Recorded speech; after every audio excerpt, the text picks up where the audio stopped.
Why is this legend, this story, this ancient wisdom always the same sort of pattern? Something to do with a family and kids and death of the parent or parents.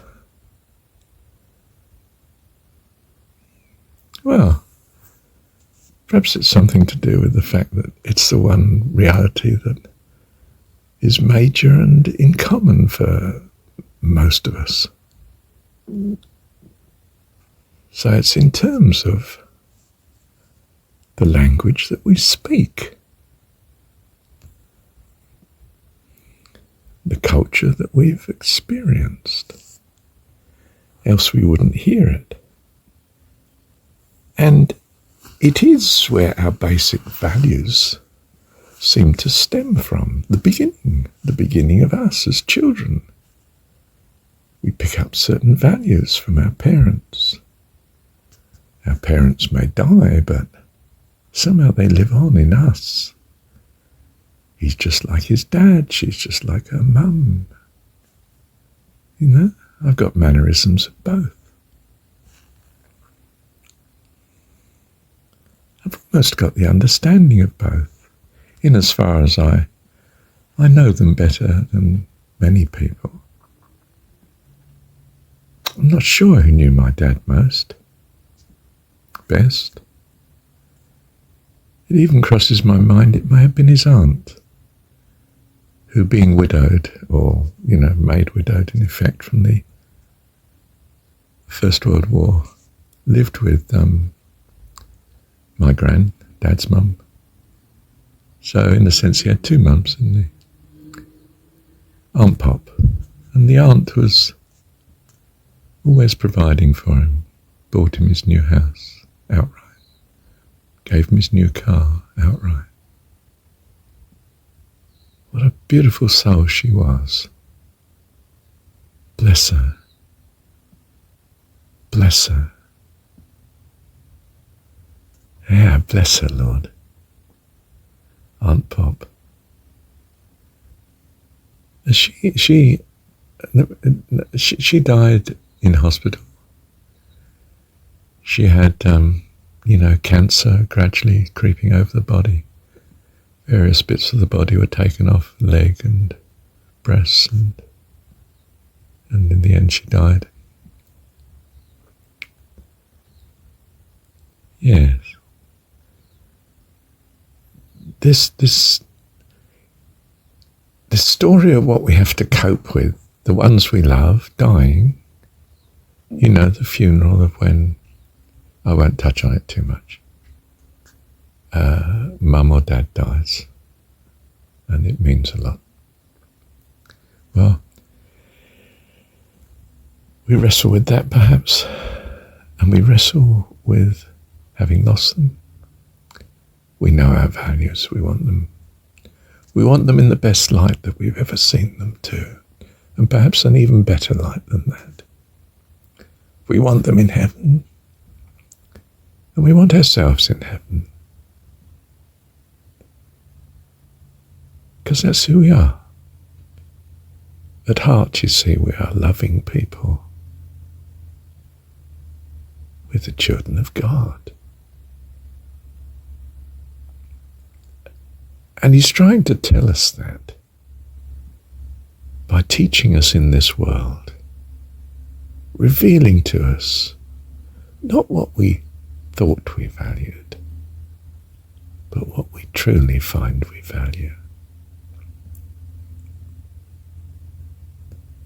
Where our true life eternal lies. And when we're done here, we're ready for the family of the host of heaven.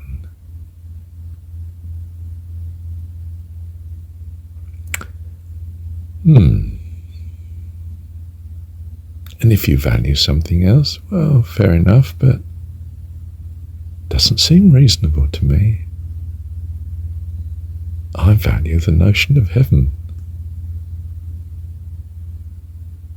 And I don't care if it's a low possibility of it existing. it's so valuable from my point of view that the expected gain of focusing on heaven makes it all infinitely worthwhile.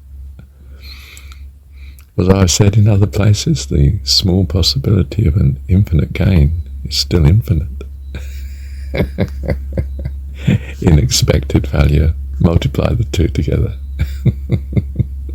An infinite gain times a minute fraction, non-zero, positive integer, figure, whatever, is still infinity. Yes. Choose you this day whom you will serve. If you want to save yourself a lot of hardship, heed the teaching, which seems to be, thou shalt love the Lord thy God, with all thy heart, soul, mind, and strength. And you're going to trust him to do the rest. Whether it's on the story of Jesus, or you were an ancient Egyptian and all you had was the story of Osiris and Isis and their son Horus. Yeah. And who knows where that came from? Its roots may have been in green Sahara, when it was North Africa was not a desert, but a lovely, lovely countryside. Yes. But we see the same story in the mystery religions, mystery cults, as we've disparagingly labelled them in Christianity. Which are the very foundation and word for word, very often what we now have sieved out and used as a Christian story. Whether it's Pythagoras or the Persian cult, Mithra, was it? Oh, I mean, every Mediterranean culture seemed to have its variant of the mystery cult. Except, in a way, the Hebrew religion. Or at least the Hebrew religion was very likely an earlier version of the Greek mystery cult, but needed a bit of an upgrade, and it got Jesus. But of course, they took the Jesus story and produced their own religion, which made legend and myth into history and historicity. And well, that killed the original meaning, didn't it? You are Jesus.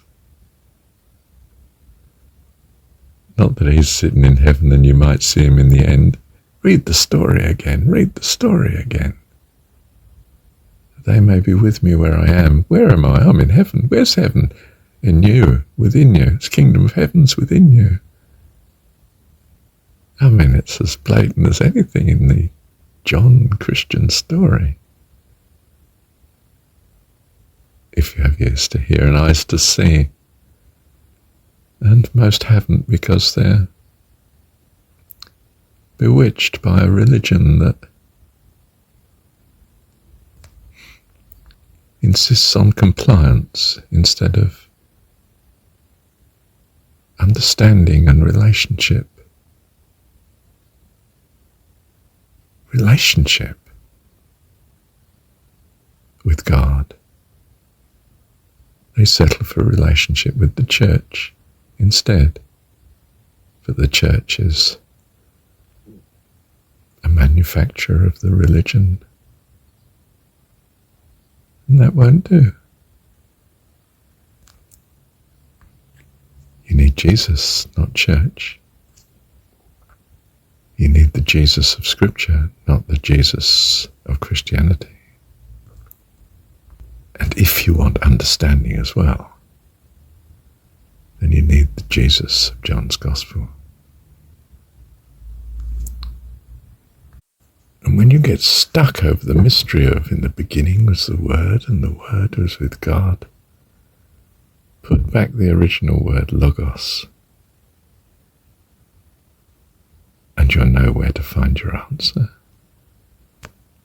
And incidentally, you'll know it's feminine. You'll know who the Virgin Mary was then. And you start to understand the Jesus story in the context of the mystery religions that flourished via the Greeks.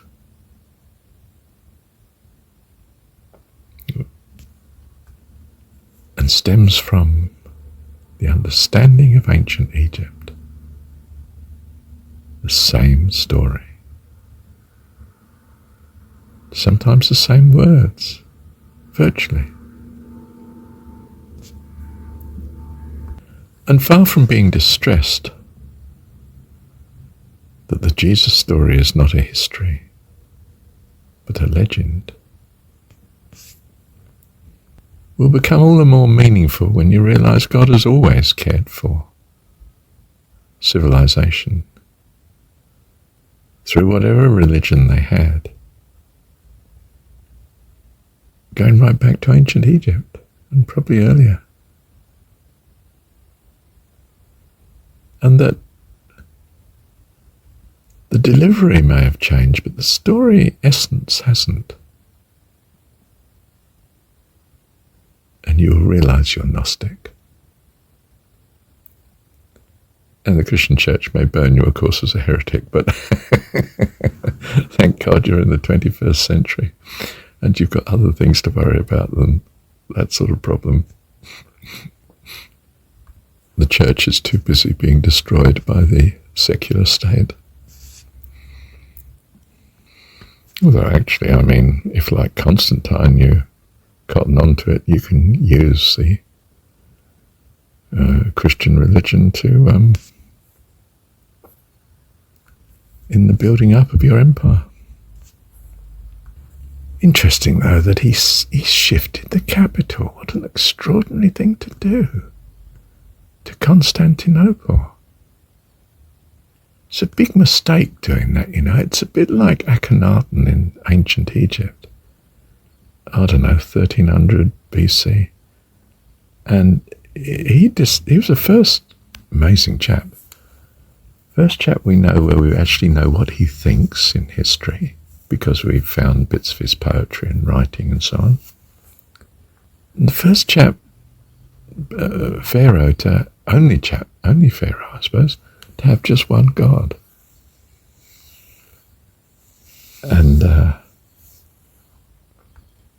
course he had Akhenaten himself as his son, but so the sun god, yeah. But moving his capital the other side of the river, oh my goodness.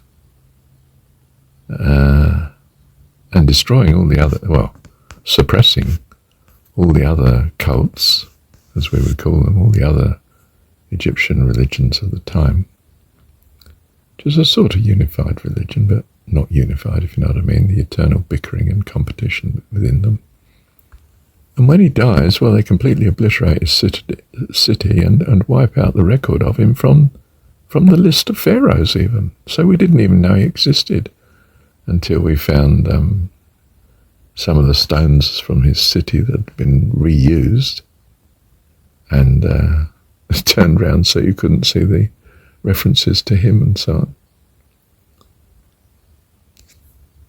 We thought, who is this pharaoh? He's not in the history. He'd been written out. Yeah, choosing a new capital seems to not be too good an idea sometimes. Split the Roman Empire when Constantine did it. And of course, Rome and Constantinople didn't get on too well with each other from then on. And you get this massive split, which is the decline and fall of the Roman Empire. Interesting, pagans at the time of Constantine, especially afterwards, gradually voiced their opinion or wanted to voice their opinion, which was that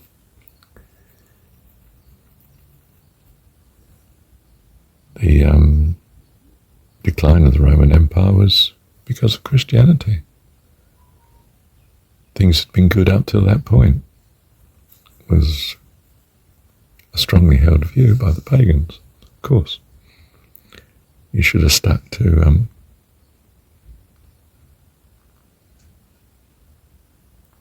Roman religions that they already had. And in hindsight, I think they were right. You may think that Constantine was the end of great persecution to the Christians. Well, the persecution to the Christians was nothing like as great as Christianity has tried to make out. I don't mean it was zero. But the persecution of the Gnostic Christian church was far greater. And the burning of everything that needed to be burnt, including the people, was on a horrendous scale. Be it, Alexandria and anywhere else. One of the most frightening things that's ever been on the planet is the Christian church. Whether it was crusades, or witch hunts, or its adoration of an Old Testament God, of war, genocide and judgment. No wonder it had a bad history. Following that, you've written off Christianity, Marsha. The religion, yes and no. I mean, it's had a bad record, and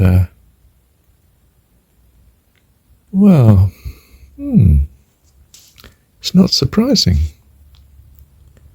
But you can't say, really, I've written it off if I'm so dedicated to John 17. Even my number plate on the car is John 17.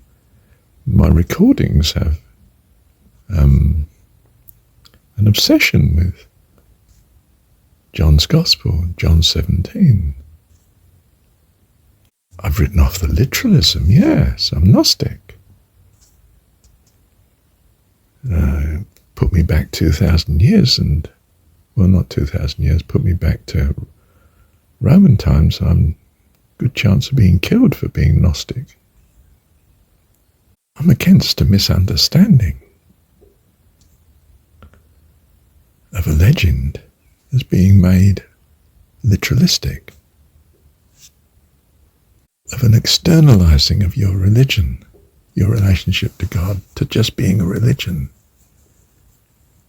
instead of where it really is, within. God is in you. Kingdom of Heaven's within you. You are spirit. Even the Christian church finds extreme literalism anathema, and labels such as cults immediately. Mormonism or Jehovah's Witness or, well, it used to be Seventh-day Adventist, but they have changed their clothing a bit. I mean, the basic view that anything that doesn't agree with us has to be anathematized.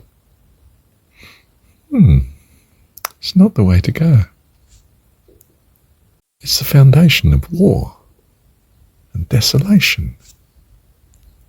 Not life eternal at all. We've taken some of the finest gospel teachings in the world, the finest scriptural teachings in the world, namely the Gospels and John's Gospel, and you've turned it into the Christian religion. With the aid of St. Paul, who knew nothing about it.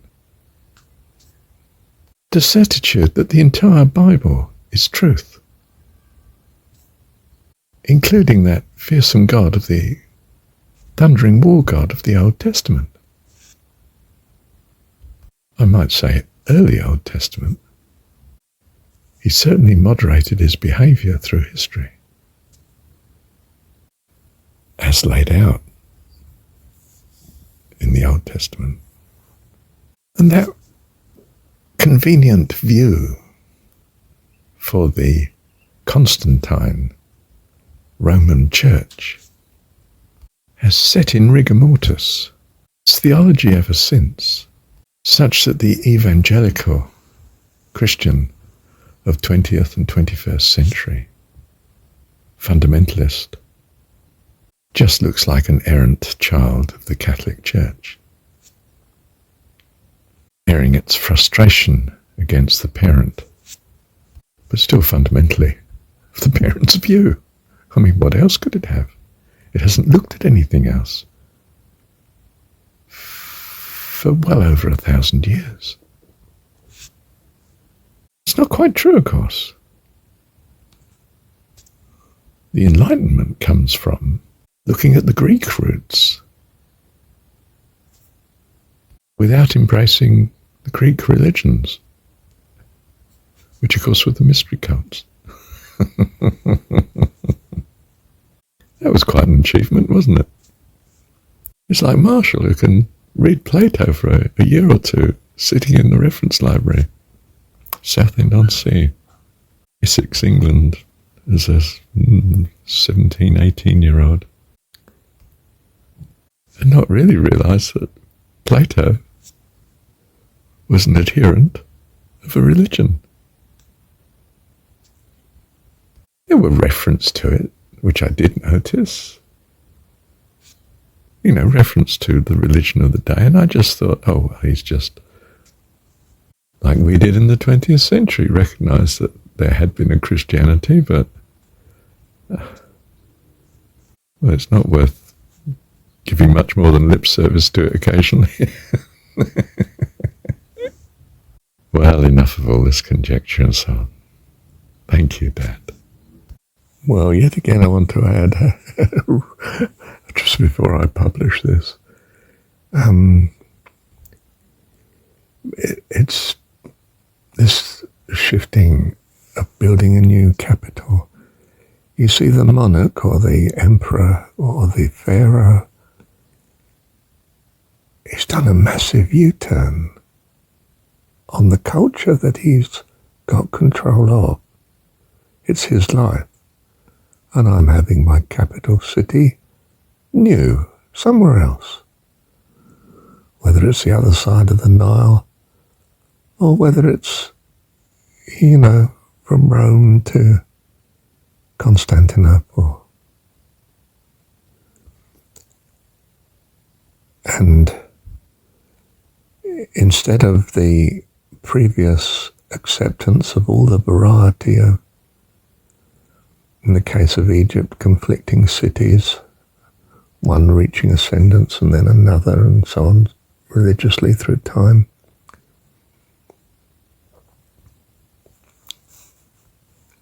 Or instead of the situation in Rome where, well, all different religions are living in harmony. I mean, we always persecute a few outliers, but basically, if you're willing to, well, provided you pay your taxes and you also recognise the emperor's God, I mean, it's okay. You can have your religion and practice it, and you know, it's very multicultural in that sense. It has to be. It's the biggest city in the known world, and it's the hub of the empire. It works. It works in a pragmatic, worldly sense. But not for Akhenaten or Constantine. He's ascended to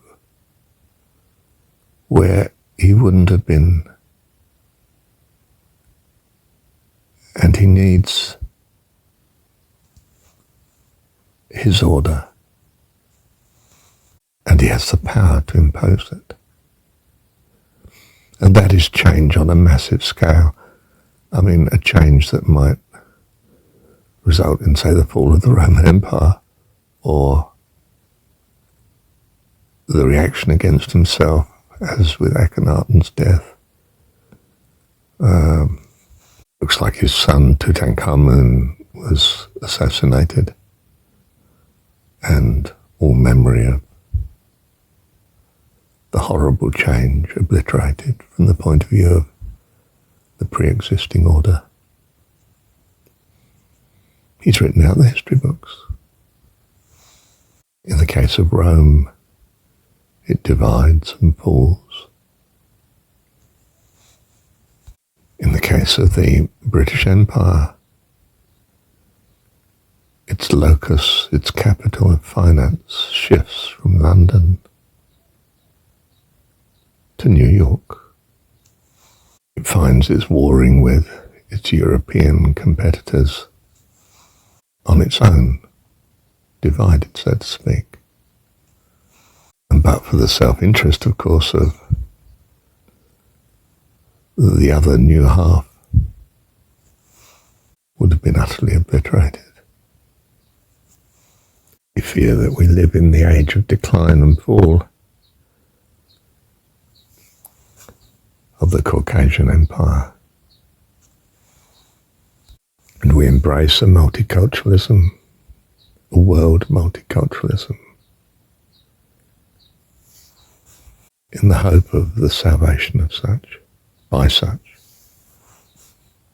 But the transition is just about always mayhem. But I am come that you might have life, and have it more abundantly. The change of life is for what you think, but not for what you become, and tempered by the ever-present desire for survival, you continue becoming. It's called life eternal. It's just that God is a past master at such. In our imagination and our reason for living. He is our hope. He has created in us the vision of himself. It's incomplete because we're children. We'd have to have his mind to have it complete. In that sense, we can't judge him, but we do, because we're children. We find that if he judges, we judge, because we're of him. So we seek whatever his perfection of living and understanding is, because we're born of him. We're children of God. Thank you, Dad.